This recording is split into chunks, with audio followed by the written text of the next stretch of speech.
নমস্কার। সনাতন ধর্মকথা চ্যানেলে আপনাদের সবাইকে স্বাগত।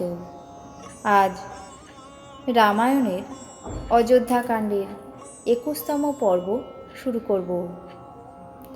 ৩৩ কোটি দেবদেবী, ব্রহ্মা বিষ্ণু মহেশ্বর, সর্বকালের সর্বসৃষ্টি, পিতা মাতা গুরু সবাইকে প্রণাম জানিয়ে এই পাঠ শুরু করছি।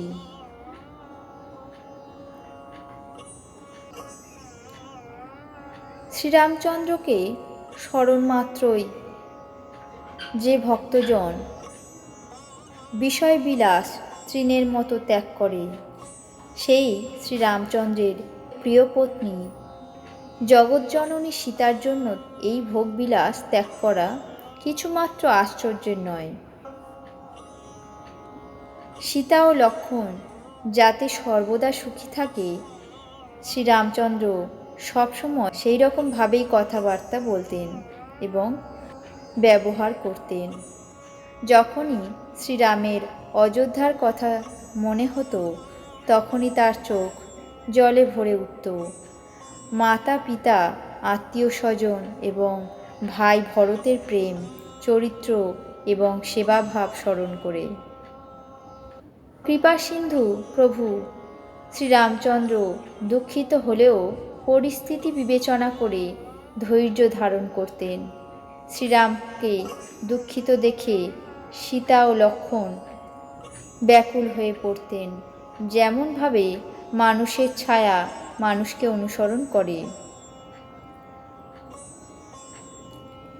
এদিকে প্রভু শ্রীরামচন্দ্রকে পৌঁছে দিয়ে যখন নিষাদরাজ গুহক দেখলেন অযোধ্যার মন্ত্রী সুমন্ত্র অপেক্ষা করছেন, তখন মন্ত্রী সুমন্ত্রকে ভীষণ ব্যাকুল দেখে নিষাদরাজ গুহকের ভীষণ কষ্ট হলো। গুহককে একলা আসতে দেখে সুমন্ত্র হা রাম, হা সীতা, হা লক্ষ্মণ বলে বিলাপ করতে করতে নিতান্তই আকুল হয়ে মাটিতে পড়ে গেলেন। রথের ঘোড়া দক্ষিণ দিকে, যেদিকে রামচন্দ্র গেছেন, তাকিয়ে চিহি চিহি শব্দ করছিল। মনে হচ্ছিল যেন ডানা কাটা পাখি চিৎকার করছে। ঘোড়াগুলি না খাচ্ছিল ঘাস, না পান করছিল জল, কেবল চোখ দিয়ে ঝরঝর ধারায় জল গড়িয়ে পড়ছিল। শ্রীরামচন্দ্রের ঘোড়ার এই অবস্থা দেখে নিষাদরাজ ভীষণ ব্যাকুল হয়ে গেলেন। তখন ধৈর্য ধারণ করে বলতে লাগলেন, হে মন্ত্রী সুমন্ত্র, এখন বিষাদ পরিত্যাগ করুন। আপনি পণ্ডিত আর পরমার্থ জ্ঞানী, বিধি বাম বুঝে ধৈর্য ধারণ করুন। মৃদু বাক্যে নানা কথা জোর করে নিষাদ রাজগুহক মন্ত্রী সুমন্ত্রকে বোঝালেন। তারপর রথে এনে বসালেন, কিন্তু শোকে মুহ্যমান থাকাতে তিনি রথ চালাতে পারলেন না। শ্রীরামচন্দ্রের বিরহে তার প্রাণে তীব্র ব্যথা হচ্ছিল। রথের ঘোড়া ছটফট করতে লাগলো, ঠিক পথে চলতে পারছিল না। মনে হলো যেন বন্য মৃগ এনে রথের সঙ্গে জুড়ে দেওয়া হয়েছে। রাম বিরোহী ঘোড়া কখনো ঠক্কর খেয়ে পড়ে যাচ্ছিল, কখনো ঘুরে ঘুরে পিছনের দিকে দেখছিল। ঘোড়াগুলিও তীব্র দুঃখে ব্যথিত ছিল। যখনই কেউ রাম, লক্ষ্মণ বা সীতার নাম নিচ্ছিল, তখন চিহি চিহি শব্দ করে ঘোড়াগুলি তার দিকে স্নেহ দৃষ্টিতে তাকাচ্ছিল।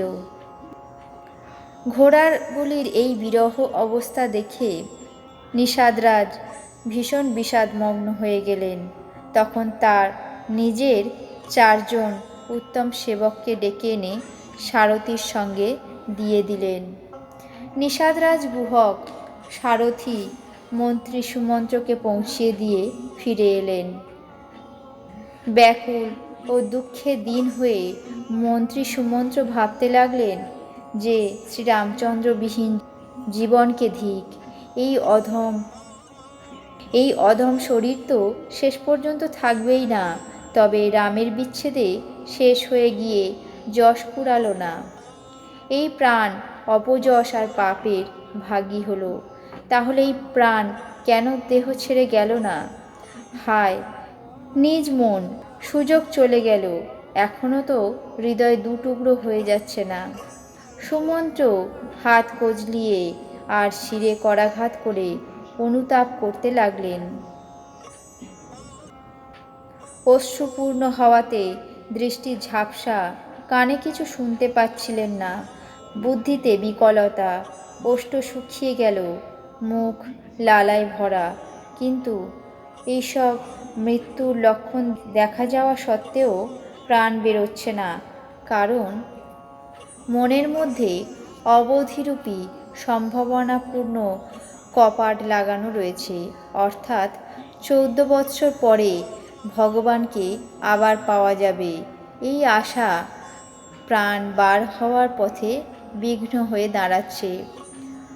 সুমন্ত্রের মুখ বিবর্ণ হয়ে গেছে, তার দিকে তাকানো যায় না, যেন সে কোনো পিতামাতাকে হত্যা করে এসেছে। মনের মধ্যে ছেয়ে রয়েছে সুবিপুল দুঃখ আর গ্লানি। শ্রীরামচন্দ্রের বিরহের দরুন যেন কোনো পাপী মানুষ নরকের পথে যেতে যেতে বিলাপ করছে। তিনি মনে মনে ভাবতে লাগলেন, যখন নগরবাসী এবং রানীরা রাম লক্ষ্মণের সংবাদ জিজ্ঞাসা করবে, আমি তখন উত্তরে কি বলবো? যে রাম সীতা লক্ষ্মণ সবাই বনে চলে গেছে? যেই প্রশ্ন করবে তাকে একই উত্তর দিতে হবে। এখন অযোধ্যায় আমার জন্য ভয়ানক হয়ে উঠেছে। মন্ত্রী সুমন্ত্র যখন এইভাবে পথে বিলাপ করছিলেন, ততক্ষণে রথ দ্রুত তমসা নদীর তীরে এসে পৌঁছালো।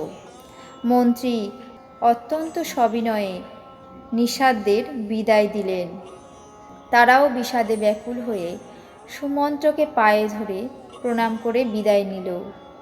নগরে প্রবেশ করতেই মন্ত্রীমশাই এমন কুণ্ঠিত বোধ করছিলেন, যেন গুরু ব্রাহ্মণ কিংবা গোহত্যা করে এসেছেন। সারাটা দিন একটা গাছের নিচে বসে রইলেন। সন্ধ্যার আড়ালে ধীরে ধীরে নগরে প্রবেশ করলেন। অন্ধকার হওয়াতে তিনি নগরে প্রবেশ করলেন। প্রাসাদের দরজায় রথ রেখে নিঃশব্দে অন্দরমহলে প্রবেশ করলেন। যারা এই সংবাদ শুনল, তারা রথ দেখবার জন্য রাজদ্বারে এসে দাঁড়ালো। রথকে চিনতে পেরে আর ঘোড়াদের ব্যাকুলতা দেখে তাদের শরীর এমন শিথিল হয়ে গেল, যেমনভাবে রৌদ্রতাপে তুষার গলে যায়। পুকুরের জল শুকিয়ে গেলে মাছেদের যে অবস্থা হয়, নগরে স্ত্রী পুরুষদের ঠিক সেই রকমই ব্যাকুল অবস্থা তৈরি হলো। মন্ত্রীমশাই একলা ফিরে এসেছেন শুনে সমস্ত অন্তঃপুর শোকে মুহ্যমান হয়ে গেল। রাজপ্রাসাদ এমনই ভয়ঙ্কর মনে হলো, যেন কোনো এক প্রেতের নিবাস মহাশ্মশান। আর্ত কণ্ঠে নারীরা সব প্রশ্ন করেন, কিন্তু সুমন্ত্রের মুখে কোনো উত্তর সরে না। তার বাক রোধ হয়ে গেছে। তিনি কানে শুনতেও পাচ্ছিলেন না, চোখে দেখতেও পাচ্ছিলেন না। সামনে যাকে পাচ্ছিলেন তাকেই জিজ্ঞাসা করছিলেন, বলো তো রাজা কোথায়? মন্ত্রীকে ব্যাকুল দেখে দাসীরা তাকে কৌশল্যার মহলে নিয়ে গেল।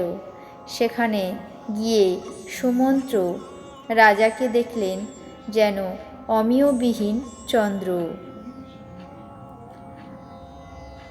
আজ রামায়ণের অযোধ্যাকাণ্ডের 21তম পর্ব এখানে শেষ করছি। বাকি অংশ আগামী পর্বে পাঠ করে শোনাব। আপনাদের কেমন লাগছে তা অবশ্যই কমেন্ট বক্সে জানাবেন। চ্যানেলটিকে সাবস্ক্রাইব করবেন, লাইক করবেন, শেয়ার করবেন। ধন্যবাদ।